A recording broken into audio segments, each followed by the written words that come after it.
Bismillahirrahmanirrahim. Assalamualaikum warahmatullahi wabarakatuh.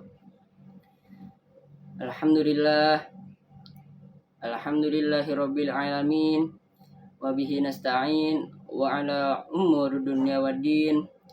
Wassalatu wassalamu ala asrofil anbiya'i wal mursalin wa ala alihi wa sahbihi ajma'in. Amma ba'du. A'udzu billahi minasyaitonir rajim. Bismillahirrahmanirrahim. Ya ayyuhalladzina amanu taqullaha wabtaghu ilaihil wasilata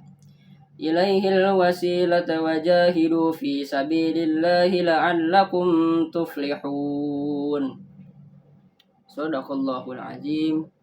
Suratul Maidah ayat 35. Langsung saja. Saya atas nama Muhammad Zaki Fakhrizi Malik. Di sini saya akan membahas yaitu tentang peran pendidikan Islam dalam membentuk karakter pelajar. Hadirin yang saya hormati, pada kesempatan ini saya akan membahas yaitu peran pendidikan Islam dalam membentuk karakter pelajar. Namun berbeda dari kebanyakan pembahasan, saya akan menyampaikan pandangan yang bersifat kritis dan bertentangan dengan anggapan umum bahwa pendidikan Islam selalu menjadi faktor utama dalam membentuk karakter pelajar. Selama ini, pendidikan Islam sering dianggap sebagai solusi untuk semua masalah moral generasi muda. Ketika ada pelajar yang tidak jujur, malas, atau tidak sopan, solusinya selalu ditambah pelajaran agama. Namun, jika kita melihat kenyataan di sekitar kita, banyak pelajar yang sudah belajar agama sejak SD, SMP, bahkan sampai kuliah, tetap masih sering berbohong, nyontek, nggak disiplin, dan tidak menghormati orang lain. Ini menunjukkan bahwa pendidikan Islam yang diberikan di sekolah belum tentu berhasil membentuk karakter pelajar secara nyata. Di sekolah, pendidikan Islam biasanya diajarkan dalam bentuk mata pelajaran. Siswa diminta menghafal ayat, hadis, hukum fikih, dan teori tentang akhlak. Mereka diuji lewat soal pilihan ganda dan esai. Akhirnya, yang dinilai adalah seberapa banyak siswa menghafal, bukan bagaimana perilaku mereka. Seorang siswa bisa mendapat nilai tinggi dalam pelajaran agama, tetapi dalam kehidupan sehari-hari masih suka berbohong atau tidak bertanggung jawab. Ini membuktikan bahwa pendidikan Islam lebih banyak menilai pengetahuan, bukan karakter. Padahal karakter tidak terbentuk dari hafalan. Karakter terbentuk dari kebiasaan yang diulang setiap hari.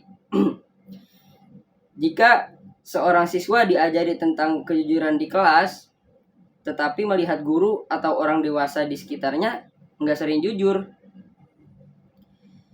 maka pelajaran itu akan kalah kuat. Artinya, pendidikan Islam di sekolah sering kalah pengaruh dibandingkan lingkungan nyata yang dihadapi siswa setiap hari. Selain itu, pada zaman sekarang, pelajar hidup di dunia digital, mereka menghabiskan banyak waktu di sosial media, menonton video, bermain game, dan berinteraksi secara online. Nilai-nilai yang mereka terima dari internet seringkali lebih kuat daripada nilai yang diajarkan di sekolah. Jika pendidikan Islam hanya diberikan 2 atau 3 jam dalam seminggu, sementara media sosial mempengaruhi mereka setiap hari, maka jelas peran pendidikan Islam menjadi sangat kecil.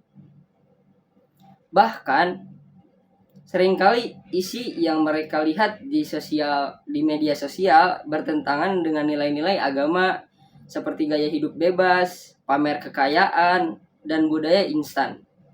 Dalam kondisi seperti ini, pendidikan Islam di sekolah seperti berhadapan dengan arus besar yang sulit dilawan.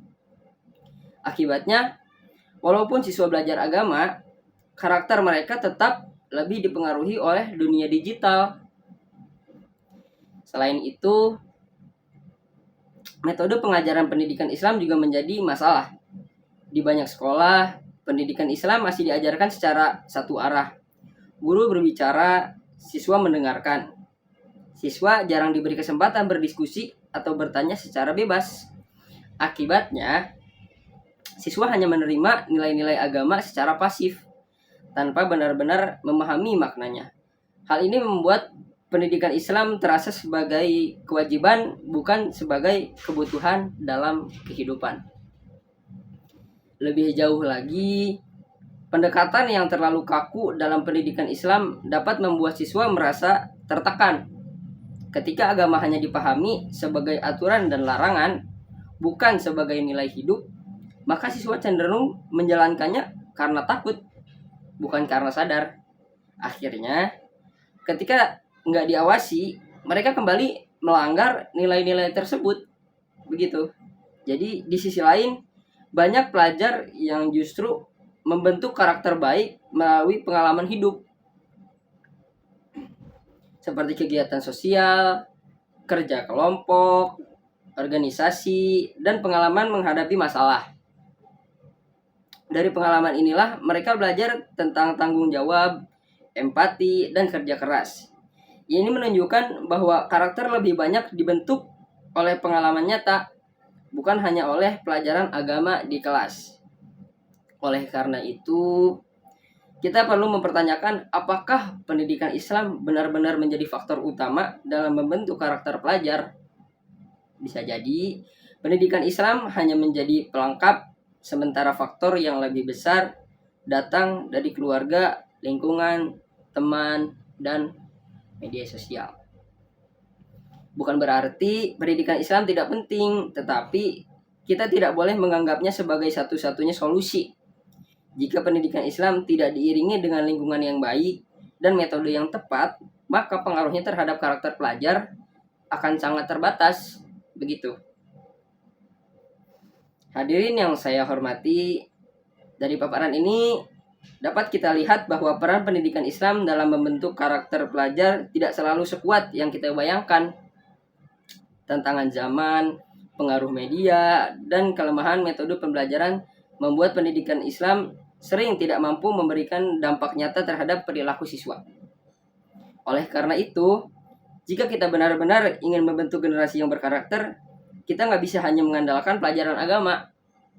Kita perlu membangun lingkungan sekolah, keluarga, dan masyarakat yang benar-benar mendukung pembentukan karakter. Mungkin segitu saja pembahasan yang tadi dari saya. Mohon maaf apabila ada kesalahan kata dan kekurangan kata, mohon dikoreksi dan mohon dimaafkan juga karena saya baru tahap pembelajaran. Segitu saja mungkin dari saya. Assalamualaikum warahmatullahi wabarakatuh. See you.